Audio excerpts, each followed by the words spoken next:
Magsitayo tayong lahat. Praise the Lord. Para po sa pagbasa ng ating salita ng Panginoon sa Matthew 4:19. Basahin po natin ng sabay-sabay, Matthew 4:19.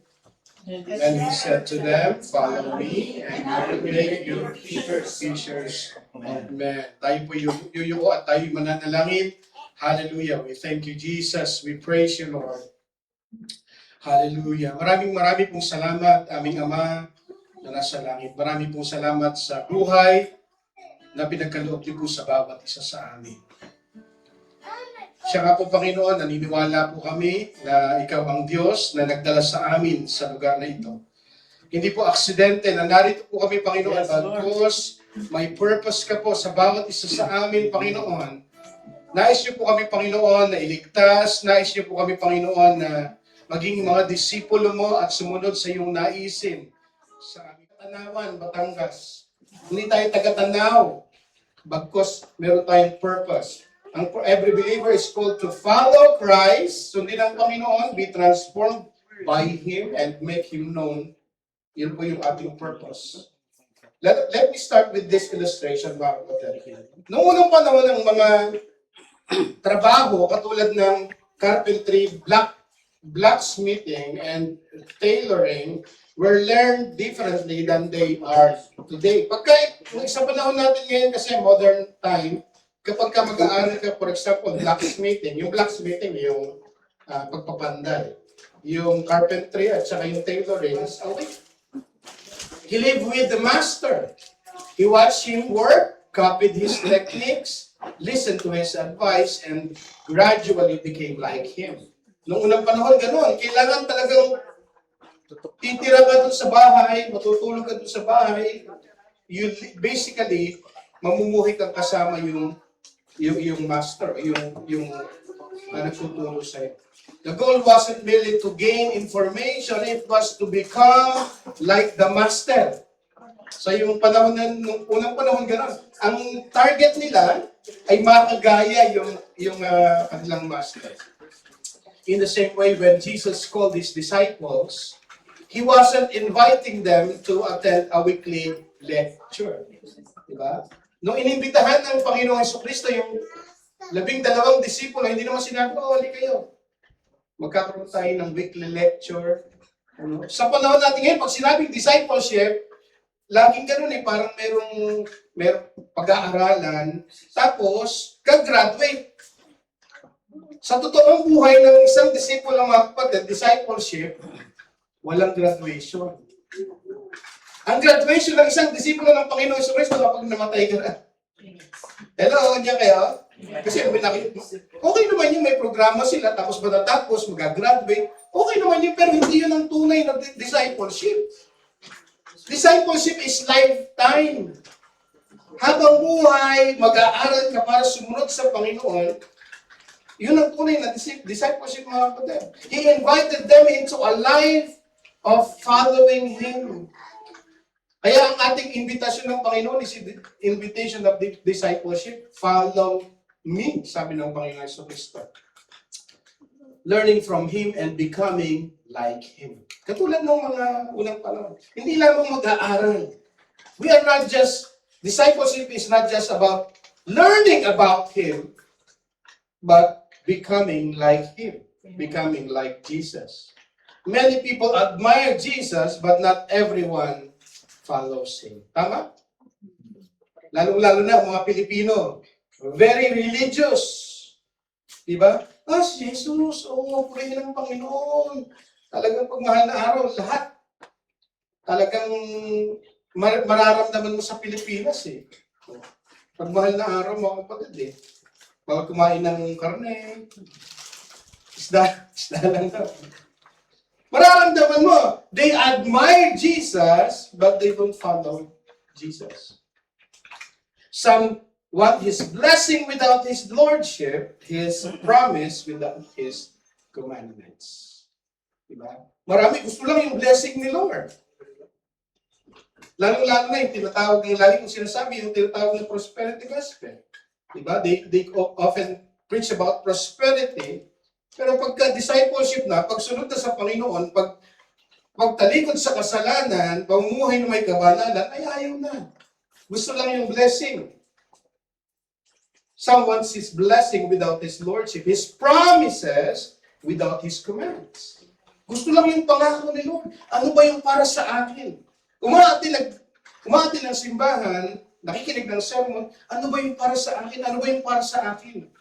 Ibuhos mo, mga ganun mga gusto mga kanta lang eh. Ibuhos ang pagpapala. Pero yung kapag sinabi na ni Lord, follow me, ay teka Lord. Hindi ako kasama dyan. Si brother na lang kasi walang pangarap yun eh. Siya na lang ang tawagin mo ako, Lord, huwag mo akong tawagin, marami pa akong gustong gawin sa buhay ko. Hindi ka rin ang pagsunod sa Panginoon, mga kapatid.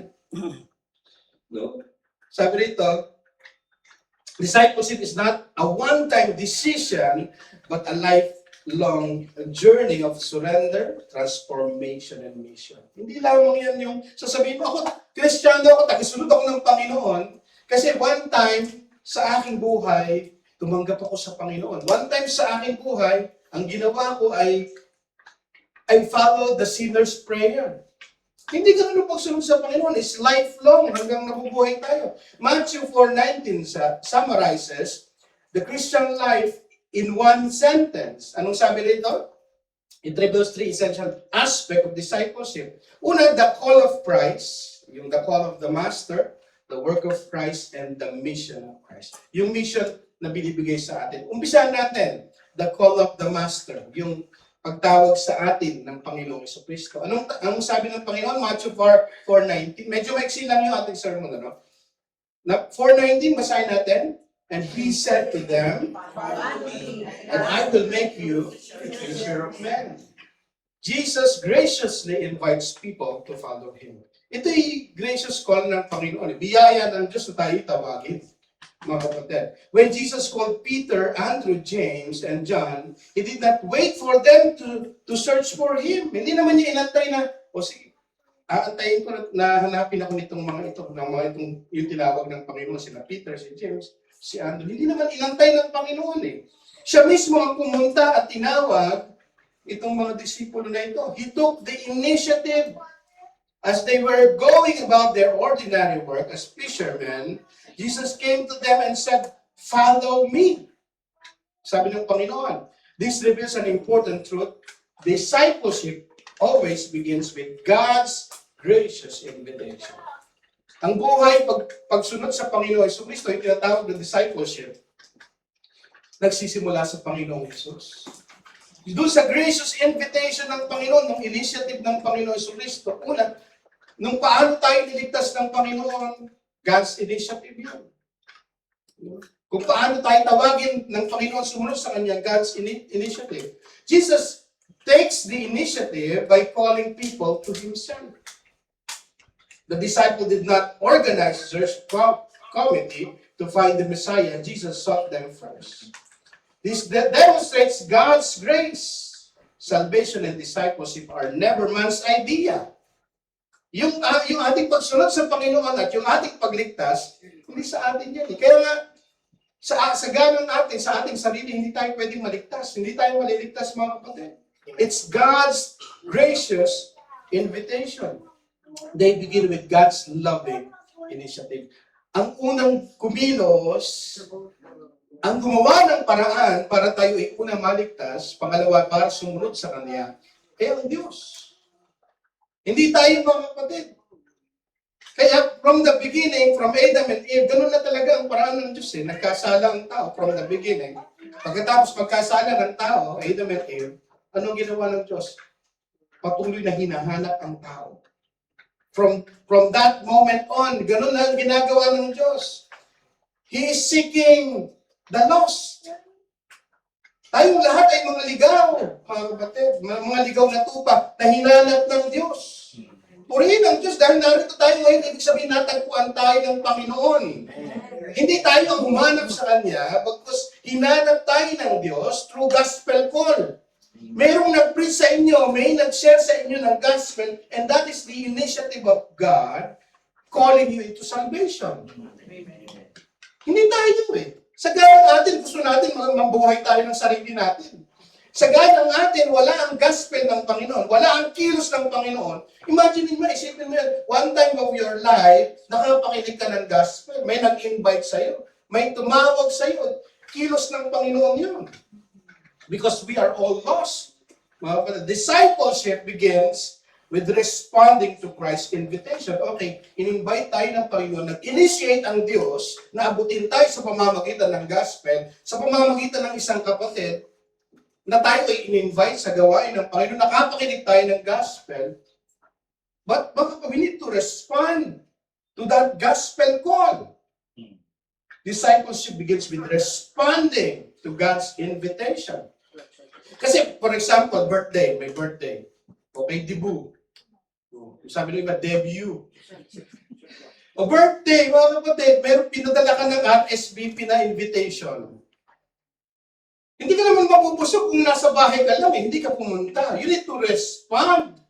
Kailangan mong pumunta. Kailangan mong mag-respond sa invitation. Ganun din ang invitation ng Panginoon sa atin. Although Jesus initiates the call, the disciples had to respond. Peter and Andrew immediately left their nets. Kapag tinawag tayo ng Panginoon, it is our great privilege na sumunod sa Panginoon, mag-respond sa kanyang tawag. Minsan tinatawag tayo ng Panginoon, masyado tayong busy. O kaya ang dami na, pag tinignan mo yung telepono mo, ang dami ng missed call. 7 missed calls. Kasi tinatawag tayo ng Panginoon, yung unang tawag sa atin ng Panginoon is sa gospel call, sa salvation. Pangalawang tawag sa atin ng Panginoon is to follow Him. Maraming pagkakataon, tinatawag tayo ng Panginoon pero hindi tayo nag-respond. Sabi mo sa tabi mo, mag-respond. Itong mga disipulo na ito, si Pedro is mga, anong ginagawa ng fisherman? Mangingisda. Anong ginawa nila nung tinawag sila ng Panginoong Jesucristo? Iniwan nila yung kanilang trabaho. Nag-respond sila sa tawag ng Panginoon. They left their nets. James and John left their boat and even their father. Hindi ba nila? Hindi naman mga bata ito. Kaya meron na silang kakayanan humiwalay sa kanilang mga magulang. Iniwan nila yung kanilang trabaho, yung pinagkakakitaan. Minsan ganun mga kapatid, pag tinawag ka ng Panginoon, kailangan mo maiiwan. Minsan, yes, it's also called, yung tinatawag na bivocational ministry. For example, ikaw ay tinawag ng Panginoon sa isang nagtatrabaho full time, at tinawag ka ng Panginoon sa ministry, it's another call. Pero most of the time, pag tinawag ka ng Panginoon, kailangan tayong may iwan. May kailangan tayong iwan ng profesyon, iwan ng mga pangarap, iwan ng mga comfort. Kaya mga kapatid, kaya yung iba, sasabihin nila, dati po ako, ang pangarap ko po ay mag-pulis. Dati po, ang pangarap ko mag-boxing. Ganun mga di ba? So, katulad ko, pangarap ko mag-artista eh.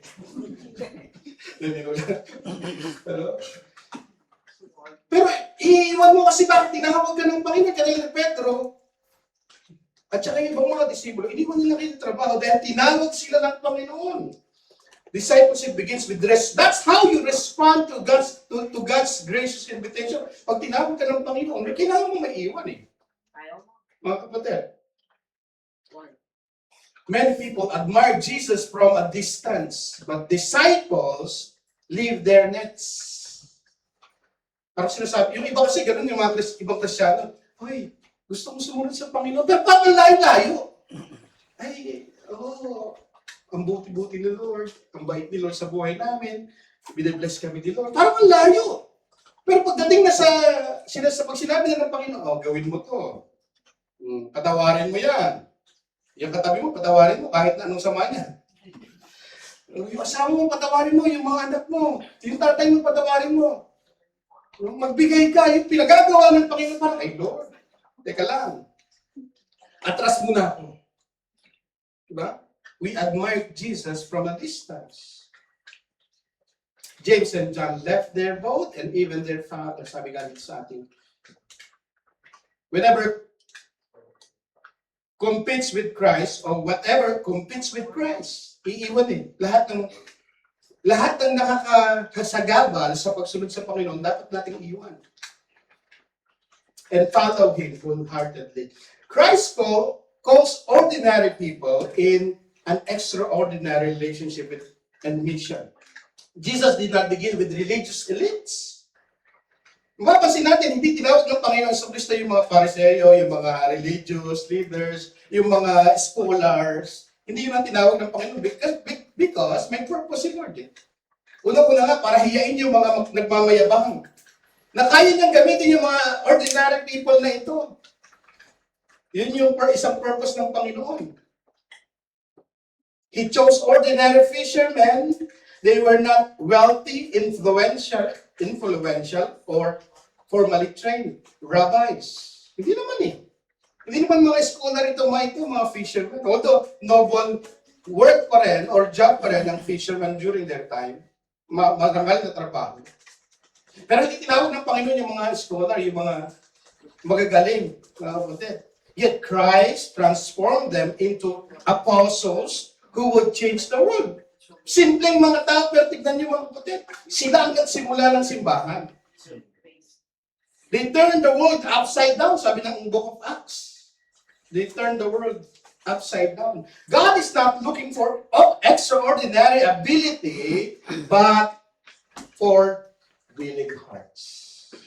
Ang hinahanap daw ni Lord, hindi yung mga magagaling. Ang hinahanap ni Lord yung mga willing ang puso. Sa aking ministry, mga kapatid, from the beginning, yun na yung naging prinsipyo ko eh. Hindi hanapin kung sino yung matatalino. Hindi hanapin kung sino yung napakagagaling. Kundi yung puso laging, Lord, gusto ko, sige po. Para kay Lord yan eh. Ibig sabihin, candidate ka para magamit ng Panginoon. Pagka yung puso mo, Lord, kahit hindi ko kaya, kahit kinakabahan ako, susunod ako sa iyo. Yun yung mga ginagamit ng Panginoon. His call is based on His grace, not our qualification. Kapag tinawag ka ng Panginoon, hindi niya hinahanap, akin na yung resume mo. Ay, ito, ang galing. Diba? Kaya tumambling. Ang daming alam. Diba? Ang daming alam sabihin. Ang daming ebas daw. Ang daming sabi. Hindi ganun mga kapatid, but if your heart is willing to follow Christ, candidate ka para magamit ng Panginoon to follow Him. God is not looking for extraordinary ability, but for willing hearts. Ang tanong, ang puso ba natin ay willing sumunod sa Panginoon? Yun ang tunay na discipleship. You may think, I'm just an ordinary person. That is exactly the kind of person Jesus delights to use. He equips those He calls. Sasabihin mo, bakit ako tatayo dyan sa harap? Bakit ako magpapaawit? Bakit ako magdi-disciple? Bakit ako maglilid ng Bible study? Bakit ako maglilid ng prayer? Hindi naman ako, qualified. Basta willing ka, kapatid, gagamitin ka ng Panginoon. Because He qualifies those He called. Kung tinawag ka ng Panginoon, Siya ang bahala sa iyo. I-equip ka ng Panginoon. Sabi ng John 15:16, you did not choose me, but I chose you. Sa ministry, ang Panginoon ang pumipili. Ang pinipili niya, una sa lahat, yung pusong willing. Sumunod sa Kanya. Following Christ requires surrender. Tandaan nyo, ang panghuli nating invitation is invitation to discipleship. Invitation to follow Christ. So following Christ requires surrender. Kailangan may isusuko tayo. Sabi mo sa kanila mo, kailangan may isuko ka. Hindi pwedeng susunod ka sa Panginoon, dala-dala mo lahat. Dala-dala mo yung extra baggage mo. Yung unforgiveness, bitterness, worldliness, dala-dala mo, hindi, mahihirapan ka. Sumunod sa Panginoon. Kailangan tayong may surrender. Following Jesus means one, submitting to His authority. Kailangan tayo magpasakop sa authority ng Panginoon. Anong ibig sabihin mo? Noon mga kapatid, kailangan mong isuko na ikaw ang amo ng buhay mo. Hindi ikaw ang Panginoon, hindi ikaw ang master ng buhay mo. Kailangan mo number one, isuko yung sarili mo. Amen? Amen. Dati, ay gusto ko, ito, ganito gusto ko. Ito ang mangyari sa buhay ko. Ito ang mga pangarap ko. Ito ang naisip ko. Purong ako eh. Kapag sumunod ka na sa Panginoon, you need to surrender your will to God's will. Anong kalooban mo, Lord, sa buhay ko? Anong nais mo para sa akin? Anong plano mo para sa amin, sa aming pamilya? Kaya mga kapatid, hindi na yung mga pangarap mo, kundi kung anong nais ng Panginoon sa buhay niyo. Mga kapatid. So God, number one is what? Submitting to His authority. Following Christ means recognizing Him as the Lord and allowing His word, not our feelings, culture, or personal preferences to govern our lives. Hindi na yung emosyon, hindi na yung feelings mo, hindi na yung mga nais mo sa buhay, hindi na yung personal preference mo. Ay, itong gusto ko eh. Hindi na ganun mga kapatid, ipapasabog ka sa Panginoon eh. Ngayon, tanungin natin ang ating sarili. Who is really making the decision in your life, in my life? Jesus or me? Tanungin natin ang ating mga sarili. Sino talaga ang nagdidesisyon sa buhay ko? Ako ba o ang Panginoon? So para makita natin yung sarili natin. Number two, following Christ means requires surrender, denying self. Ito mahirap, mga kapatid. We need to deny ourselves. Jesus calls us to put His will above our desires. Yung kalooban ni Lord kaysa sa naisin ko sa buhay. Kasi yan nga yung denial, denying ourselves. Ambition and comforts. Hindi na yung komportable sa'yo. Hello mga kapatid? That's self-denial. Kung ano yung kalooban ng Panginoon, hindi na yung ikaw ang masusunod. Naalala ko yung isang kaibigan naming missionary, I think missionary sa Kazakhstan yun eh. Pero yung self-denial, ibig sabihin, yung mga bagay na nakasanayan mo, yung mga bagay na komportable sa'yo, dahil tinawag ka ng Panginoon, ay kailangan mong lubayan. Kailangan mong magpasakop sa kalooban ng Panginoon. Missionary siya sa Kazakhstan, kung hindi ako nagkakamali. Kinamento niya sa amin yung buhay niya. Meron daw siyang inaabot, nire-reach out na family. Yung family na yun, napakahirap. Ang ginagamit po nilang panggatong ay yung pupo ng baka. Ang ginagawa doon, di ba, siyempre, hindi ko naman yung fresh yun. Hindi naman yung fresh ang panggatong. Ang ginagawa nila, inaabangan nila, so precious pala yun. Inaabangan nila yung pupo ng baka, pagkatapos patutuyuin nila. Pagkatapos patuyuin, pag natuyo yun, very flammable pala yun. Pero iba siyempre, pag sinunod mo yun, very yun, iba yung amoy nun. So, kukunin yung mga tayong pupo ng baka, yun ngayon panggagatong sa pagkain nila. Eh siyempre, bisita siya, inaabot niya yung pamilya na yun. So siyempre, kakamayin yung ng baka, ito si panggagatong, tapos maghahain ng pagkain. Maghahain ng pagkain, same hands ang ginamit. Mga kapatid, sabi niya, nung uno, pastor, hindi ko talaga sinisik talagang pinipilit niya eh. Pero later on, nasasanay na siya eh. Sabi siya lang eh. Hindi, dinagdag ko lang yung sarap. Minsan, yung mga converts natin, dahil hindi naman lahat tayo tinawag ng Panginoon doon. Hindi naman tayo tinawag sa ganung bagay. Pero pag tinawag ka ng Panginoon sa ganung bagay, talagang kailangan mo ng self-denial. Pero yung comfort mo, ipagpapalit mo sa tawag ng Panginoon. Ipagpapalit mo yung comfort, ipagpapalit mo yung wealth, dahil kasi tinawag ka ng Panginoon eh. May pinagagawa sa iyo si Lord eh. Minsan may mga pinapagawa si Lord sa atin na we feel uncomfortable. Biruin mo yung makikipag-usap ka lang sa hindi mo kakilala para i-share si Jesus. Hindi komportable yun, mga kapatid. Di ba, naiintindihan niyo ba ako? Hindi komportable yun. Biruin mo, i-share mo si Jesus sa hindi mo kilala. That's self-denial. So ask yourself, what is one desire I need to surrender to Christ today? Ano yung mga desire na kailangan ko isuko sa Panginoon para ma-check natin ang ating mga sarili. Pangatlo, trusting Him completely. Yun yung ibig sabihin ng pagsunod sa Panginoon. Following Christ means obeying Him even when we do not understand His plan. Minsan may pinagagawa si Lord, hindi mo maintindihan eh. Pero kailangan mong sumunod. Hello mga kapatid. Naalala natin yung illustration. Ewan ko kung natatandaan yun. Ginamit ko na noon. Illustration. Meron isang lalaki, naglalakad siya sa cliff. Sa bundok, nasa cliff siya. Nalaglag siya kasi medyo madilim o mahamog. Nalaglag siya. Tapos napakapit siya sa isang puno. Don't worry, hindi to joke Kasi baka antayin niyo yung punchline eh. Napakapit siya sa puno mga kapatid. Tapos tawag siya ng tawag.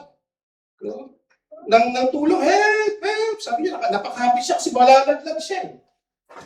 Tulong, sabi niya. Tapos mayroong boses na nagsalita. Ang sabi sa kanya, bumitaw.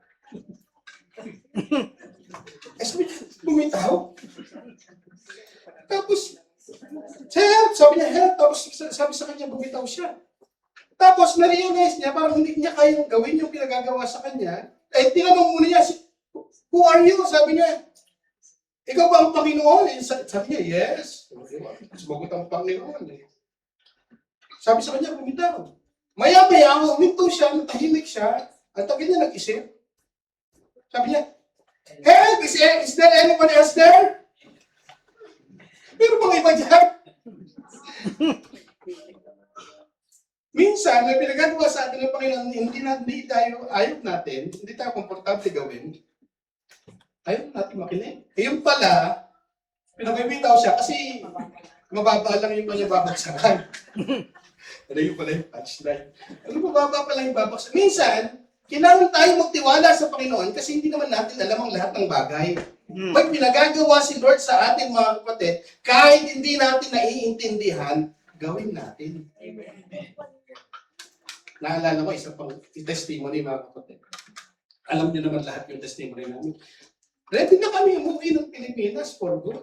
Nauna na yung mga bata, ready na namin.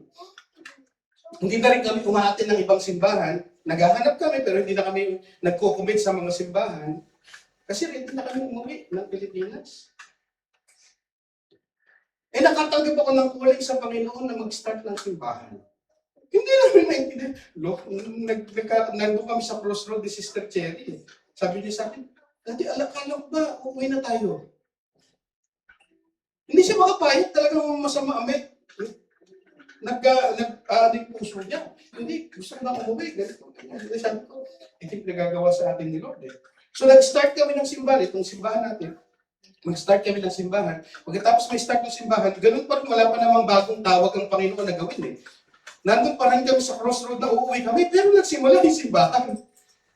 Kaya sabi nila Sister Mitchie, sabi niya, Pastor, sino po ang magpapastor sa amin? Nag-start kayo ng simbahan, uuwi na kayo. Sabi namin, hindi, tignan natin kung ano yung kalooban ng Panginoon. Magpapadala si Lord, yun ang lagi namin sinasabi. Magpapadala si Lord. Hanggang sa binigyan kami ng, sabi ko, Lord, bigyan niyo po kami ng malinaw na tatahakin po namin kung ano po yung gagawin po namin. Mag-stay po ba kami o uuwi? Nag-pray kami ni Sister Cherry. Gusto po namin ng malinaw na sign na mag-stay kami. Sister Cherry pala yun, nagpe-pray na, Lord, kung medyo iba yung pakiramdam na niya yun. Nag-pray siya, Lord, kung buntis po ako, it is a sign na mag-stay po kami. Yun nga, buntis pala siya kay AJ. Naging malinaw sa amin na tinatawag pa kami ng Panginoon dito for a purpose. Minsan may pinagagawa si Lord sa atin na hindi natin maintindihan. Pero kailangan tayong sumunod. Hindi kayo magpatid? Pag may pinapagawa sa si Lord, ibigay mo yan. Lord, wala po akong pambili ng iced tea, milk tea. Hindi, ibigay mo anak. Ibigay mo. Hindi kayo magpatid? Hindi naman ako nagsabi sa inyo nun si Lord ang nagsasabi sa inyo. Kung may binibigay sa inyo ang puso ng Panginoon, Lord, anak, ito, bigyan mo ito sa kapatid na nangangailangan. Hindi kayo magpatid? Gawin natin. So that is trusting Him completely. Am I trusting, itanong natin sa ating sarili, am I trusting God's wisdom? Or am I relying only on what I can see? Lagi ko, ano yung nakikita ko? Ay, kailangan. O, pinagpala ako kapag mataas yung kita.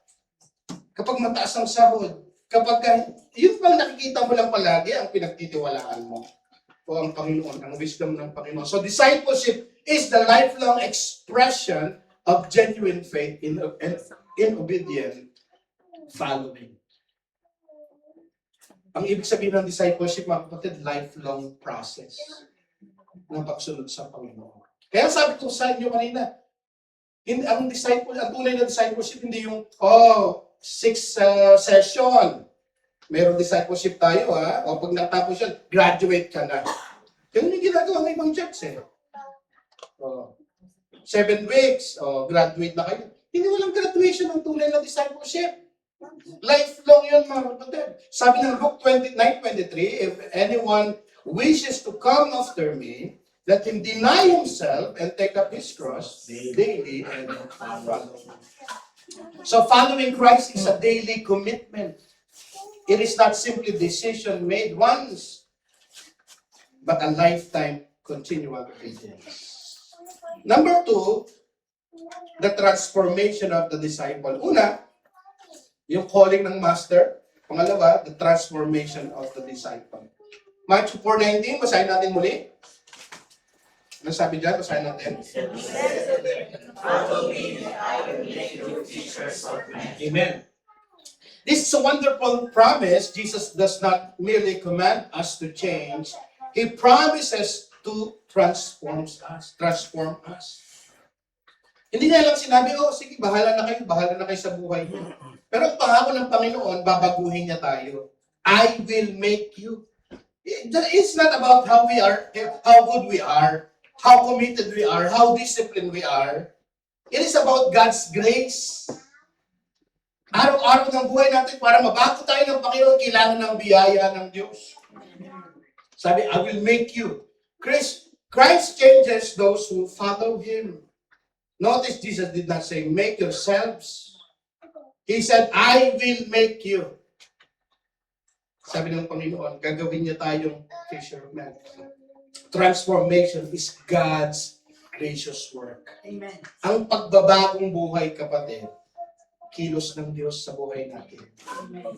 Siya ang nagbabago ng buhay natin. Kaya nga, hindi kahit na anong galing pa natin, kahit na anong bait pa natin, hindi tayo ang nagbabago sa ating sarili. Kahit yung mga kapatid natin, yung mga kaibigan natin, yung mga kamag-anak natin, na akala natin wala nang pag-asa mga kapatid, kahit pupukin mo yan, hindi mababago yan. Yes, you can remind them, share them the gospel, pero hindi tayo ang makakapagbabago ng tao. Hello? Ang Diyos ang magbabago ng puso ng tao. Philippians 1:6, sabi din, he who began a good work in you will what?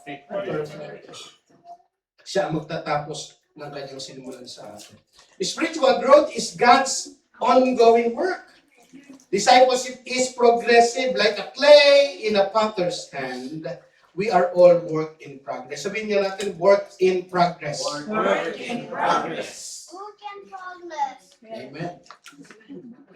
Kaya lahat, walang perfecto sa atin, mga kapatid. Kaya kung tinignan natin yung bawat isa sa atin, tignan natin yung katabi natin. Sige nga, tignan natin. Kaya, darating ang time, hello, nakikinig kayo? Darating ang time, magfe-fail yan. Magkakamali yan. Mga kapatid, because we are all work in progress. Hanggang ngayon, minomolde pa rin tayo ng Panginoon. Kaya huwag kayong matitisod kapag nakita nyo si brother at saka si sister, mayroong kapagkakamaling ginawa. Amen. Ay, hindi na po ako mag-a-attend dyan sa Aliteia kasi yung isa nakita ko, ang sungit, pastor! Mapangmata! O, gano'n. Ang pangit daw ng damit ko, pastor, sabi niya. Diba? Binili ko pa to sa Shane. Binili ko pa to sa ano, tapos sasabihin niya, pangit. Ayoko na. Diba? Magkakamali yan. May masasabing masama yan. May magagawang masama yan. mga kapatid. Because we are all work in progress. May kumikilos ang Panginoon sa atin para tayong clay na minomolde ng Panginoon sa kanyang mga kamay. God continually shapes us. Paano tayo sineshape ng Panginoon? Paano ka hinuhubog ng Panginoon? Una sa kanyang mga salita. His word, God transform us as we read, study, meditate on, and obey His word. Paano kami lumod ng Panginoon sa pamamagitan ng kanyang mga salita? Pangalawa, panalangin sa pamamagitan ng prayer. Pangatlo, trials. Sabihin natin trials. Yung palang trials na pinagdadaanan natin, paraan pala ng Diyos para tayo ay hubugin. Amen? Kapag ka nakakaranas ka ng trials, sinong nakakaranas ng trials? Sabi ng amen. Mas maraming trials ni kapatid, oh. Wala ka sa amen. Pag nakakaranas ka ng trials, ibig sabihin ng opportunity ng Diyos, ginagamit ng Diyos para ikaw ay hubugin. Hinuhubog tayo maging patient, makinig sa Diyos, magpasakop sa Diyos. Paano tayo hinuhubog ng Panginoon? Through His Word, prayer, trials, fellowship. God designed believers to grow together within the local church. Kaya bakit mahalaga meron kang church? Mahalagang umatin ka ng simbahan. Kasi hinuhubog ka ng Panginoon sa pamamagitan ng gawain. Sa pamamagitan ng simbahan. Kaya kapag sasabihin, ako ligtas naman na po ako eh. Christian na po ako, doon lang ako sa bahay, mag-YouTube na lang ako. And God designed every one of us to fellowship to one another so that God will mold us according to His will. And lastly, and most importantly, the Holy Spirit. Paano tayo hinuhubog ng Diyos? Ang banal na Espiritong nananahan sa atin. Yun ang nagbibigay sa atin ng lakas para makawaging katulad ng Panginoon. Pangatlo at panghuli mga kapatid, the mission of the disciple. 4:19, yun lang naman yung verse natin eh. Basahin natin 4:19. And He said to them, follow me, and I will make you. Anong gagawin sa atin? Fishers of men. Yan ang pinakatrabaho ng isang tagasunod ng Panginoon, ang follower, ng mga Kristiyano, followers of Jesus. Ano ang pinakatrabaho natin lahat mga kapatid? To be fishers of men. This is a great privilege to be part of God's work. Jesus never calls disciples to remain passive. He calls them to participate in His mission. Piruin mo ang privilege ng Panginoon na magamit ka, maging parte ka ng gawain ng Diyos. Every believer has a mission. Sabihin mo sa akin, mag-mission ka. Every Christian is Christ ambassador. O, pag sinabing ambassador, mga kapatid, representative. Representative, for example, ambassador ka ng Pilipinas. You represent Philippines. You represent the President of the Philippines. Tayo, we are representative of Jesus Christ. We represent the King and His kingdom. Lahat tayo representative ni Jesus. So, ibig sabihin, mahalaga yung ating mga ginagawa sa buhay. 2 Corinthians 5:20 says, therefore, we are what? Ambassadors of Christ. We are representative of Christ in this world. Imagine someone wearing the uniform of us, or let's say, Cebu Pacific. Diba, alam niyo yung uniform ng Cebu Pacific? O, jeans. Tapos, kulay yellow. Pag nakita niyo yung mga kapatid sa airlines, ibig sabihin, representative to ng airline ng Cebu Pacific. Kung ano yung ugali ng tao na yon, for example, yung flight crew, flight stewardess, ang sungit, humingi ka lang ng tubig, diba? Kung ano yung ugali ng flight stewardess na yon, magre-reflect yung, i-review mo ngayon sa Google review, itong Cebu Pacific, itong flight stewardess, ang sungit. Ayoko na dyan. Magre-reflect dun sa airline. Ganun din tayong lahat mga kapatid. Yung ugali mo, yung paano ka mamuhay, you represent Christ. Yes, we are not perfect mga kapatid, but we should represent Christ well. We strive to represent Christ. Because why? We are salt and light of this world. Tayo ay liwanag dito sa mundong ito. The same is true for Christians. We wear Christ's name. Whether at work, school, or home, people often form their impression of Jesus by observing His followers. Diba?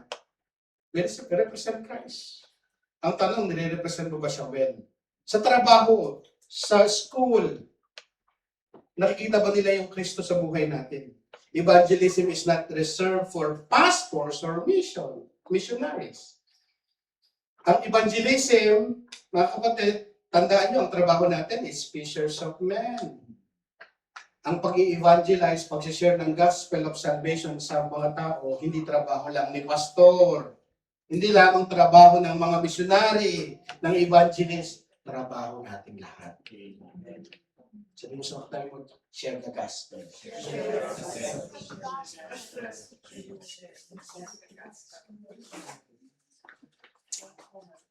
The gospel is meant to be shared. A transformed life naturally points others to Christ. Ang tunay na binago ng Diyos, yung buhay niya nagiging sign. Tinuturo si Kristo dapat. Amen? It naturally points us to Christ. Let your light so shine, sabi ng Biblia, before men, that they may glorify the Father in heaven. The gospel we have received is the gospel we are called to proclaim. Ano yung ating vision and mission? A biblical local church that seeks, live, proclaim, defend good of the works of God for the glory of God. Biblical local church that seeks, hinahanap ang katotohanan ng salita ng Panginoon. Pagkatapos mo hanapin, ipapamuhay mo dapat. Pagkatapos mo ipamuhay, dapat ipoproclaim mo. You share the gospel to people. Whenever there is an opportunity, share the gospel. Amen. Pag mayroong opportunity, binigyan ka ng Panginoon ng pagkakataon. For example, sa bus.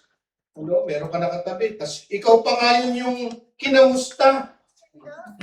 Ay, kamusta ka ba yan? Binigyan ka na ng opportunity. Tapos sasabihin, tapos tulog ka na ulit. Binigyan ka na ng opportunity ng Lord eh. Hindi na nga ikaw ang nag-initiate, which is dapat tayo ang nag-i-initiate eh. Diba? As per sa ating RCCR, dapat you create an opportunity to share the gospel. RCCR, diba? Relate pala, then create. Okay. Binigyan ka na ng opportunity ng Panginoon. Share the gospel. Maraming paraan para i-share ang gospel. Pwede tayo mag-share social media. Diba? Share the gospel. Sa kaibigan, share the gospel. You must share the gospel to everyone. Following Christ leads to making disciples. Ito yung last point. Following Christ leads to making disciples. The Great Commission is the natural outcome of discipleship. We are not merely called to gain converts, but to make disciples. Sabi ng Matthew 28:19-20, go therefore and make disciples. Ang goal ng evangelism, mga kapatid, hindi lamang para sila ay makakilala, para sila ay maligtas, para sila ay sumunod sa Panginoon. To make disciples, sabi ng Biblia. Who is God calling you to influence? Yun ang tanong application natin. Sino yung mga tinatawag sa iyo ng Panginoon na ma-influensyahan mo? Yung family mo? Co-workers, neighbors, or friends? Every believer has someone whom they can faithfully witness. Meron eh. Sino yun? Isipin mo. Nilagay ka ng Panginoon sa isang location, sa isang atmosphere, sa isang environment na meron kang mai-influensya. Hindi pwedeng hindi, mga kapatid. Meron kang pinaglagyan sa iyo ng Panginoon na mission field mo. Maaaring yung pamilya mo, yan yung area of influence mo. Influence them para makakilala sila sa Panginoon. Sa trabaho mo, may mga tao na nakikinig sa iyo. That's your area of influence. Sa social media, may mga taong may mga followers ka. That's your area of influence. Naintindihan natin mga kapatid? Every believer has someone to whom they can faithfully witness. Sino yung mga tao na yun? I-identify mo. Sino yung mga taong pwede kong pagsiran ng gospel? Yung mga taong nilagay sa akin ng Panginoon. So let me conclude this message. Jesus' invitation remains the same today. Ano yung invitation ng Panginoon? Follow me. It is an invitation to surrender, to be transformed, and lastly, to join His mission. Sumunod sa kalooban ng Panginoon. Following Christ is not simply believing in Him, it is walking with Him every day until we see Him face to face. Yun ang buhay Kristiyano. Ang buhay Kristiyano, hindi yung one time lang. Nakakilala ko sa Panginoon. Hindi. Araw-araw ng ating buhay. Amen. Let me conclude the sermon series.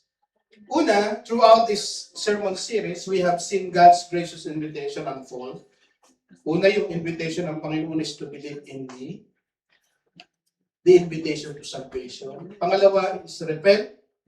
The invitation to turn from sin. Pangatlo, come, let us reason together. The invitation to forgiveness. Cast your cares upon me. The invitation to trust Him. Magtiwala sa Panginoon. Come to me. The invitation to rest. Ask, seek not.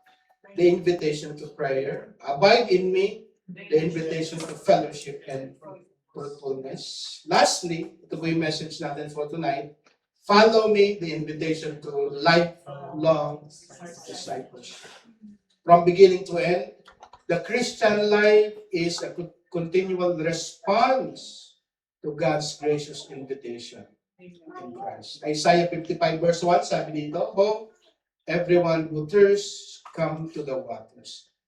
Invitation ng Panginoon, kung tayo ay nauuhaw, lumapit tayo sa Panginoon. Revelation 22:17, "The Spirit and the bride say, come." Iniimbitahan tayo ng Panginoon. God's invitation begins with grace, continues through sanctification and culmination in faithful discipleship, and for the glory of God alone. Amen. Sorry to you. Gloria. Let us all stand. Hallelujah. Thank you, Jesus. Dumulog tayo sa Panginoon, sa pananalangin. Thank you, Jesus. Hallelujah. Praise you, God.